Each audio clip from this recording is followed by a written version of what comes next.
Hi நண்பர்களே, வணக்கம். வாங்க இன்றைக்கி நம்ம தங்க குட்டிங்க ஒரு 6 பேர் இருக்கானு போய் பார்ப்போம். வாங்க, யாருன்னு நீங்களே கண்டுபிடிங்க பார்ப்போம்.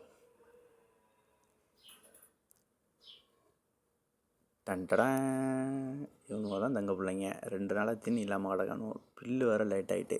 இப்போ நேற்று தான் வந்து இறங்கிருக்கு ஒரு லோடு. கொண்டாந்து வைக்கணும். நல்ல புல்லுவாக தான் எல்லோரும். வெள்ளை பாய் தான் 6 குட்டி போட்டிருக்கான். பக்கத்தில் தான் இருக்குது பில்லு எடுத்துகிட்டு வருவோம் போயிட்டு. அது வரலையும் செத்த சாத்தி இருக்கட்டும்.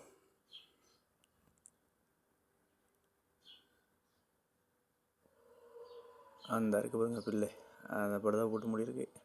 வாங்க போய் பில்லு எடுத்துகிட்டு வந்து போட்டு தண்ணி விடணும். 2 நாளைக்கு ஒரு ட்ரிப்பு தான் தண்ணி விடணும். ஏன்னா குளிர் காலமாக இருக்கிறதுனால தண்ணி ரொம்ப கொடுத்தோம்னா குட்டியை செத்து போயிடும்.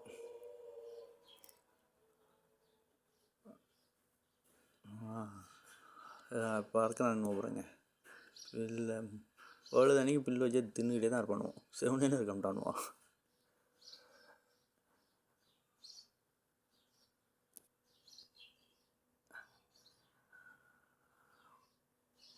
போதும் பாக்கி நாளைக்கு வைக்கும். சாத்தி வச்சுட்டு சொரக்குடி இருக்குது. சொரக்குடிக்கு தண்ணி விட்டாச்சா என்னன்னு தெரில, போய் பார்ப்போம். நேற்று தண்ணி விட்டது போல இருக்குது. இந்த நாள் விட்ட தண்ணி இன்றைக்கி விடணும். தண்ணி கொஞ்சம் விட்டால் தான் இப்போ தான் வந்திருக்கு. இன்னும் அந்தளவுக்கு ஒரு சூட்டிக்காக இல்லை.